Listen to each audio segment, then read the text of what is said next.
Wednesday, March 9th, 1 p.m., top of the hour on the East Coast. I'm Guy Adami. I'm always joined by Dan Nathan for Market Call, brought to you today, Wednesday, by Open Exchange. Because, Dan, you know they manage the virtual meetings that matter for the top companies around the world. Well, there's this old song, What a Difference a Day Makes. What a difference a day makes, Dan, because now everything's looking rosy in the market. We'll see how long that lasts. Yeah, no, yesterday's price action was pretty amazing, and you and I were talking about it at the same time at 1 o'clock. We were having kind of a rip-roaring rally, but we weren't seeing this sort of, oomph that you would like in certain groups that made us think that it might stick. The fact that it sold off and closed down on the day was pretty remarkable. Today's not going to be that day, Guy. We're just not going to. Today's one of those days that you kind of get out of the way if you're bearish and you kind of let this thing run for a while, right? We'll see. I mean, look, there's a lot of day left. I happen to agree with you. This is one of those days that seems like it's just going to continue to accelerate into the close. But we've seen odder things before. And, we'll talk about volatility index. We're still north of 30, which suggests pretty much anything can happen. But you're right. I mean, it feels like one of those days, classic relief rallies, and we've talked about it. The counter moves, the counter trend rallies that we see, and I don't like to use the term bear markets, but in markets that are trending lower are very powerful, and that's exactly what we're seeing today.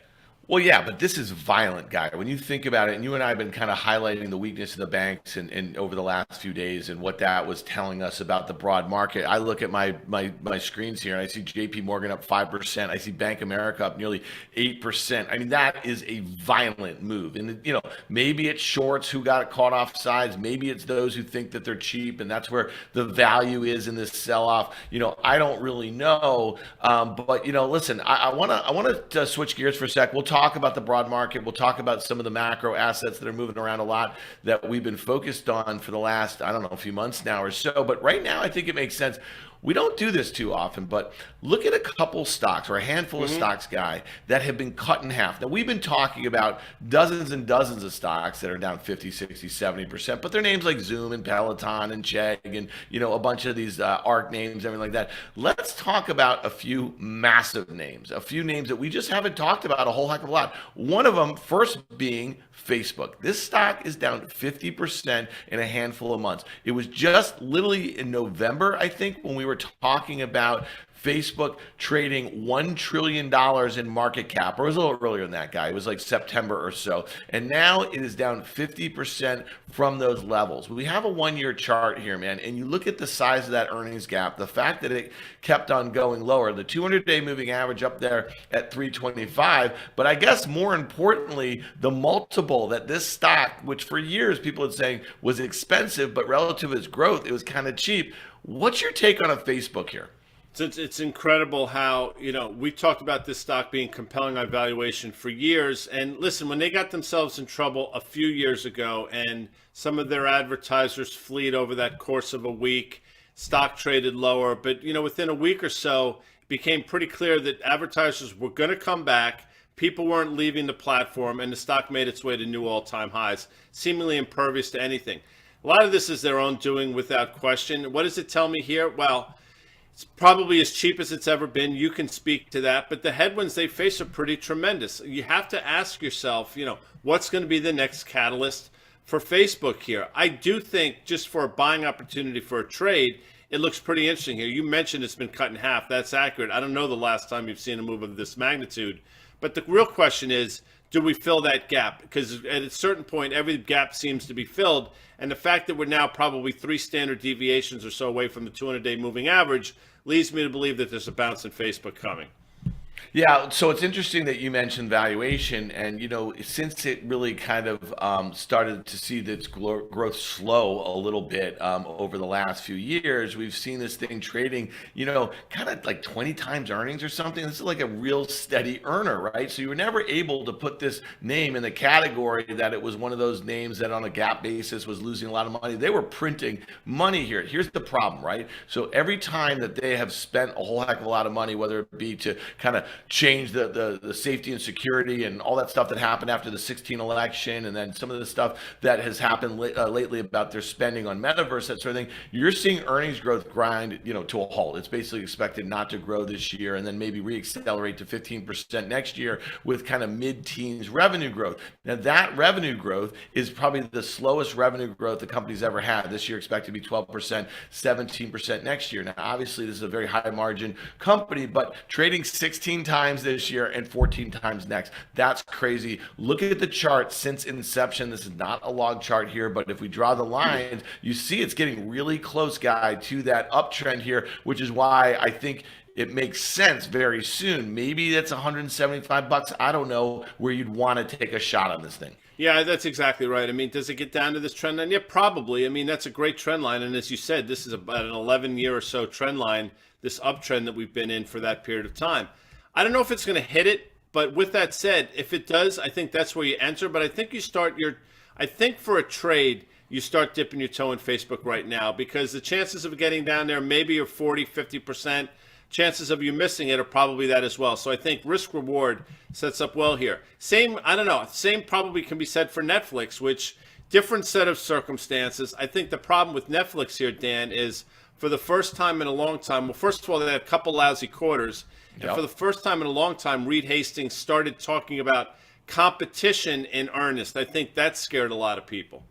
Yeah, when you look at this one-year chart, you see that massive gap to a new 52-week low here. It tried to fill in that gap a little bit, got rejected in around 450. But part of that was, I think it was Bill Ackman took a stake, and I can't remember if it was meant to be an activist stake or he just saw really good value. So he's a big hedge fund guy. He's right sometimes, he's wrong sometimes. There's no reason to kind of follow a guy like that. There might have also been some insider buying, if I remember correctly here. But this is a stock, guy, that I don't think we could have ever made the case that on a valuation basis, it made a lot of sense, even relative to its growth. And the growth is interesting because when you think about subscriber growth, it's been spotty. If you look over the years where the stock has had some massive ramps and then massive declines, it has to do with just kind of the cyclical nature of some of their growth as they've kind of extended overseas, but also the spending on that original content, and then the view about the just the competition that's coming online, Apple and Amazon and Hulu, and Disney, and the list goes on and on and on. But this one on a long-term basis, if you go back to 2016,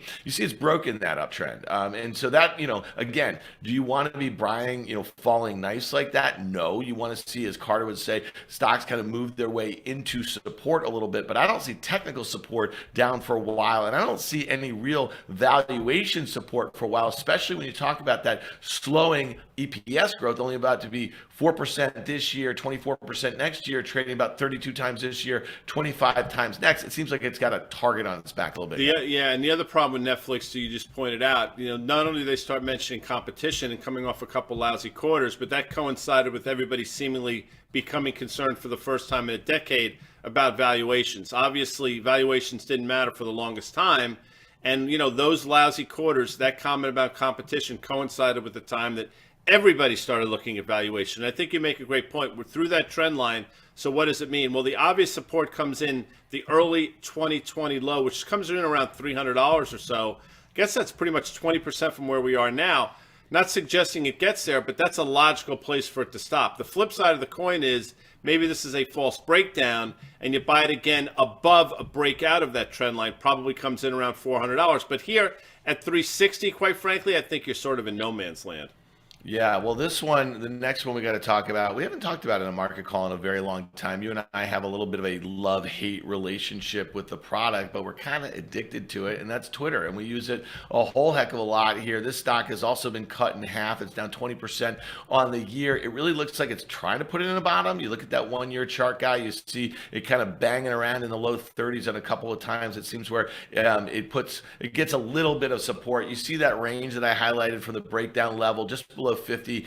Back in late November, you see that huge reversal day. That was the day that Jack Dorsey, the founder of the company's CEO, resigned. And then the stock, investors didn't like it, right? And it kept on going lower and lower here. Here's one where, I feel like this, guy.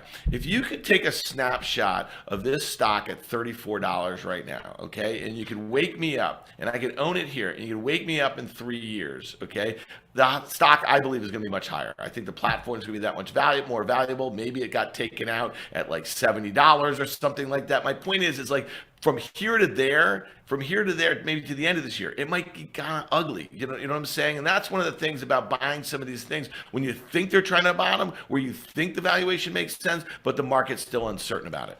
There have been a couple times over the last few years where Twitter seemingly got their act together and the stock started rewarding you for being long. And this long-term chart speaks to exactly that. I mean, you saw the move from, again, a lot of things from early 2020. I get it. But you see that move from $20 up to $80, pretty outstanding. And then obviously it's given almost the entire thing back. But you've seen moves of that magnitude the upside before. I would suggest, we're probably on a precipice, not to that magnitude, Dan, but something like that again. And I agree with you. I think if we're able to buy it here at 34, close your eyes, come back in 3 years, I think this is a stock that's probably north of $60. The problem is, where does it go first? Now, a lot of people would say the obvious level is to do a complete round turn to the 2020 low, which was probably in the high teens or so. I just don't think we're going to get there, Dan. Yeah, so here's the thing, right? And you and I was calling you Nostradamus yesterday. That was fun. You basically, listen, we're giving you credit. We're not making fun of you. You said that, crude was going to go to 120. You thought the 2-10 spread was going to go to 30 bips. It's at 25 bips. You thought the 2-year, the 10-year was going to be 2%. You thought gold was going to be 2,000. And all of that made sense. The thing that's hard about the stock market is it's a market of stocks, right? I know that you hate that expression here. And, if you're thinking that we're trying to bottom here on the news that's out today, and I think part of this rally got going a little bit, Guy, there was some comments, and I don't know, I saw the headline on Bloomberg that the Ukraine, and I don't know who in the government said that they're open to neutrality, they're not going to give up any land, that sort of thing, and so crude oil has gotten nailed. We're going to hit that in a little bit too.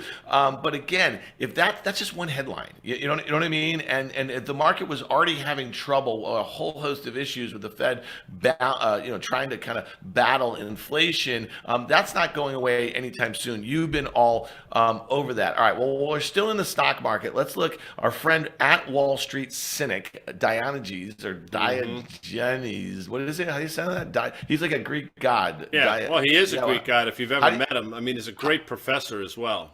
Oh, you mean Jim Chanos? Okay, yeah, that's who he is, right? Oh, yeah, I had fun with that. All right, let's tweet this morning.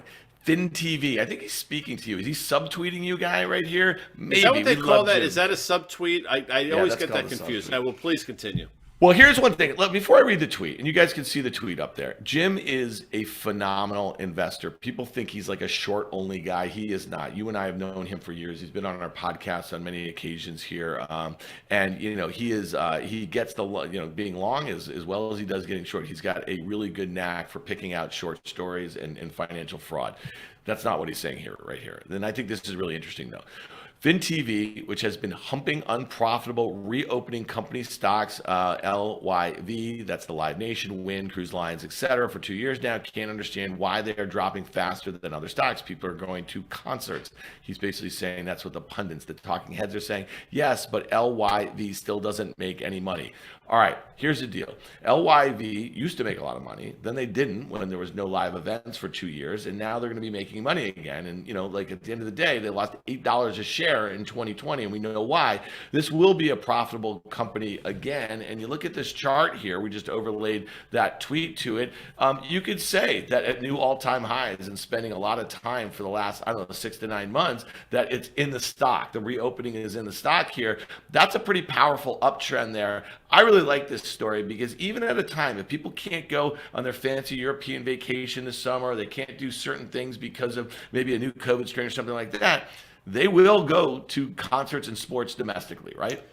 No question about it. Jim uses the term humping unprofitable.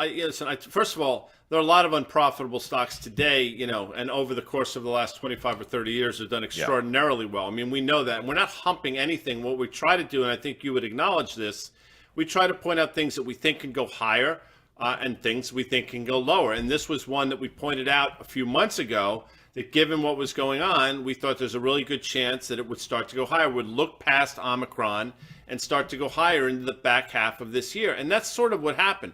I'm with you. Here's your uptrend. We're right at it now. I think you can still stay long against this trend line. With that said, I also understand what Jim Chanos is saying. It's just two different frames of mind, right? Two different ways of looking at things. I think he obviously looks at things over a much longer term, whereas tend to be a little shorter. I will tell you, for the longest time, when DraftKings was on its way higher, we were all talking about the power that the stock DraftKings had. He was a non-believer the entire time. Proven to be correct, by the way, in retrospect, but along the way, that stock continued to go higher. So time frame means a lot here, Dan, and I think that's why we sort of try to drill down not only in the shorter term charts, but in the longer term charts as well. Yeah, so let's look at another one of these reopening trades. And Guy, you've been all over the Expedia trade. You've been a buyer on dips here. And that is also a very constructive chart. If you look at that thing, it spent the better part of 2021 and in the start of this year above that level, that where it broke out above in early 2021. So to me, pretty constructive. But what's really important here, Guy, is the fact that the company is about to print next year, or is expected to print a peak earnings number. They're expected to do $10.59 a share. That would be 41% year-over-year growth from a $7.50 number. Just so you know, in 2019, they had a $6.15 a share in earnings. I think that's pretty good here, right? And so obviously there's a huge hole, expected to do nearly 12 billion in sales this year, nearly 14 billion in sales next year, trading about 23 and a half times this year, 17 times next year. Give me the story on the E in your hope trade from last year, guys. Yeah, and that proved, listen, I understand why people hated these names, but again, if you go back and look at when the airline started to trade higher last spring, I mean, all these, or traded lower last spring, that coincided with peak optimism in terms of the vaccinations, and they started to trade lower on the back of that, ironically enough. Well, they all bottomed out, theoretically, around October, November, when the news got its worst, and then they started trading higher. My point is, these names will look past it, understanding that there's going to be a light at the end of the tunnel, and that's exactly what we've seen here. Now, this last leg lower is clearly, in my opinion, on the situation between Russia and Ukraine. No question about it. I think people in this terms of the stock are shooting first, asking questions later. But you just pointed out on valuation, basically trading at a market multiple in terms of a forward PE with tremendous earnings growth. I think this is a name you want to buy, and it's right at these support levels that you drew, Dan. Yeah, no doubt about it. I mean, listen, again, we don't know when the market's going to bottom. I think you and I both think we're going to see lower lows here. And one of the reasons we're trying to highlight some of these names is we weren't, like either a Facebook, which we do think is a high quality name that's in a transition, trading very cheap. And it's telling you that a lot of investors don't think it's worth owning right here. But at lower levels, if nothing fundamental changes, if it's just a broad market move, I think that's a name you want to own. The same thing with Netflix, same thing with Expedia, same thing with Live Nation. So we're trying to be constructive here. We're not saying to go out on a huge green day like this and buy the hell out of some of these stocks here. But good segue here though to Jets, Guy. That is the ETF that tracks the airline industry. I just got done recording for Fidelity. I do a weekly In the Money that's going to drop after the close today. You can check that out at Fidelity or at my Twitter feed at Risk Reversal. It usually posts around 5 o'clock. I had a bullish trade idea using options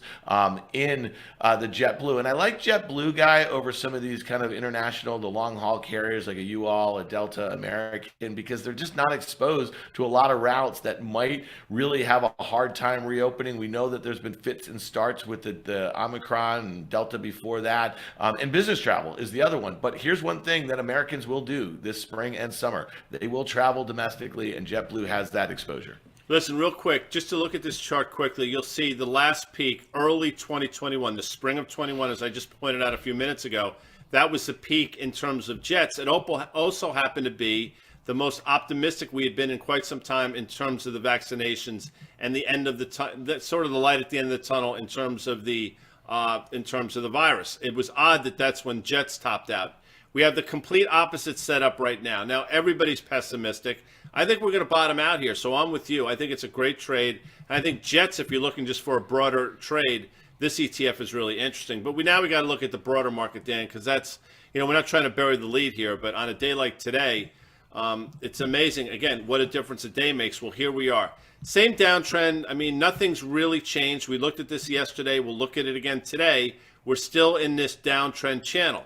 We look like we might want to test the upper end of it. I don't think that's necessarily going to happen. I think we're going to sort of stall out, and we'll see. I think the lower end of this channel is absolutely in play. I'll stand by that. You can't blow hot and cold in terms of market being up and down. None of us do that. So on a day like today, I just think it's an opportunity to sort of get out of things you might have been fortunate enough to buy yesterday. Yeah, so if I look at the SPY chart here and I'm short this thing, I'm looking at that high from just a week ago that was right around 440, which is 4,400. The SPX, it's just below that 200-day moving average at about 445, 60 or something like that. That's probably where I'm going to cover, because at that point, all bets are off because you're going to get through that 200-day and then the next stop is going to be 4,600, and listen, one of the things that I don't like to do, I don't like to press really bad sentiment in markets when I'm bearish, okay? Because sooner or later you have to know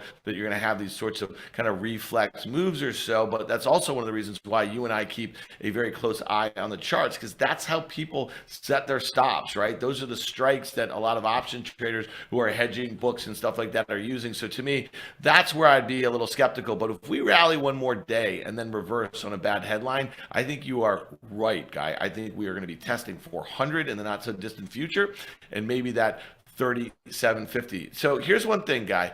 We're not even going to look at the NASDAQ. We looked at a lot of NASDAQ charts. We know that the NASDAQ the other day closed in bear market territory, down 20% from its November highs here. But you mentioned something on Fast Money, on CNBC's Fast Money, that was on with you last night. And you said, hey, listen, it's not all doom and gloom out there. You said the Russell 2000, small caps, the IWM, closed up on the day yesterday, marginally, but it closed up a little bit. And we know there was a lot of intraday volatility. Look at this IWM chart. You and I were talking about this a lot last year because we thought its lack of ability to kind of get going as the S&P was just making new highs, it seemed like every month. This thing was disappointing. Give me a sense of what your take is on small caps here, because this chart sets up pretty interestingly. It does, but we're still in obviously a very sideways action. I mean, this goes back. You can look at the chart and you can see how far it goes back. It's literally a year and a half. And here we are effectively having gone nowhere over that period of time. What I will say is the 200-day is sloping lower. That's not entirely bullish. I think it sort of lends itself to lower lows, and I think that's what's going to happen. But in the short term, you could see sort of these counter trend rallies. I think that's sort of what we saw yesterday, which is why I pointed out, and we're seeing it today. My sense is you get to that horizontal red line, which probably comes in around 204-ish or thereabout. I think you sell it again, Dan, and look for a takeout of the 180 level that we haven't seen in quite some time.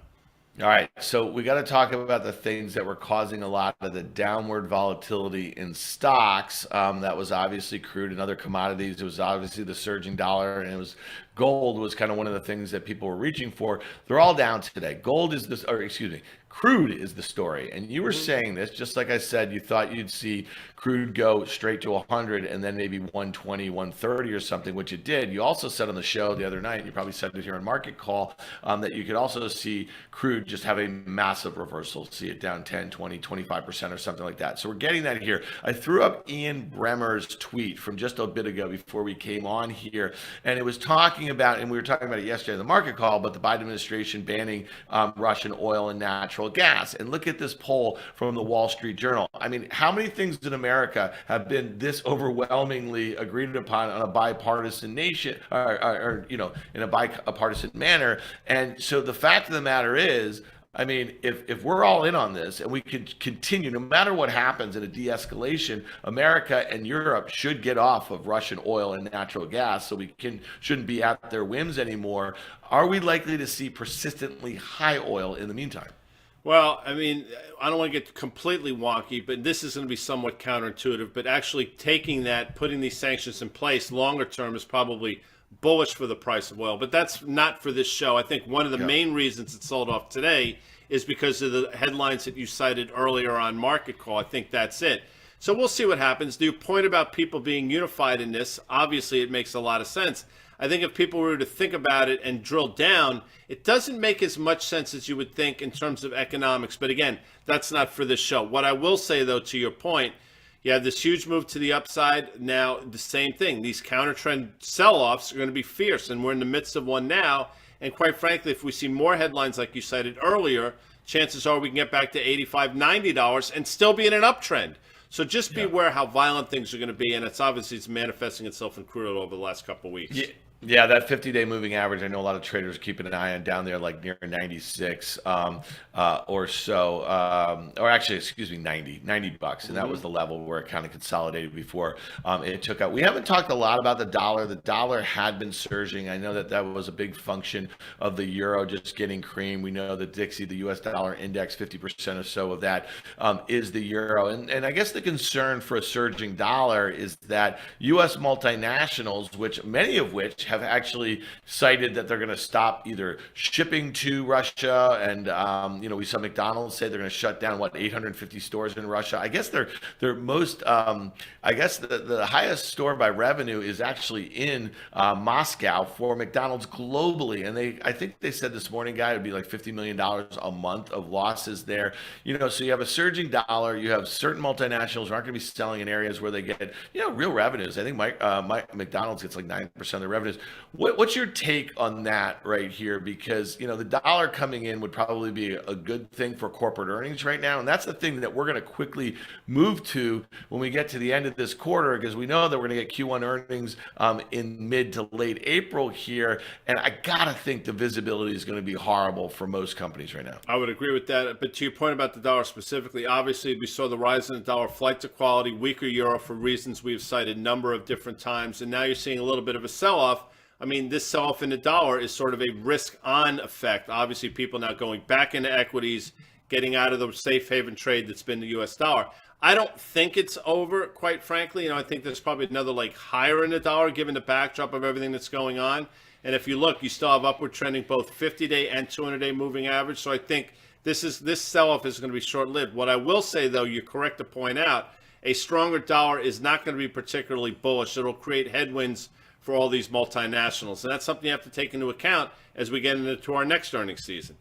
Yeah, I mean, so if you think about all the things that weigh on corporate profits, and we really haven't spent any time on inflation, but obviously the whole crude oil story is about inflation. But when companies have higher input costs, they have to make a decision. Do they try to pass it through to their consumer, right? Or do they eat it and it eats into their profits? And, you and I were talking about it last night when we were reviewing the kind of Apple, event where they introduced a new low-end phone. And one of the analysts that came on CNBC's Fast Money last night said, well, that's a good thing because they're raising prices on their low-end phone.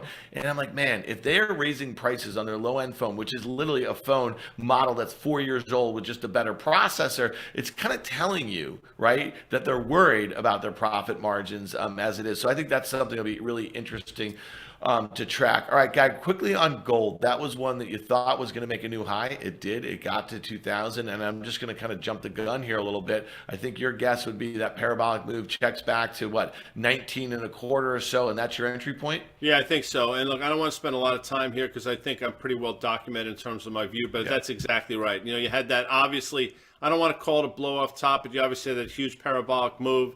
I think actually the most bullish thing that could happen in gold is it some of the airs out of the sales comes back to that 1925, 1950 level, and we take the next leg higher. And you look at these moving averages, both now sloping higher for the first time in a while. But the one that's really most interesting today, Dan, is Bitcoin, and this is what you've talked about. I actually thought we were going to go back down to that $31,000, $32,000 level, but with the news out today, we're right back into the low 40s. Yeah, but that was the thing that's crazy. I think a lot of people, when it came out that Biden was going to sign an executive order on crypto, I think a lot of people thought it was going to be like this big crackdown. And I think some of the headlines were like fairly constructive. It's really kind of like figuring out how it works with our economic system.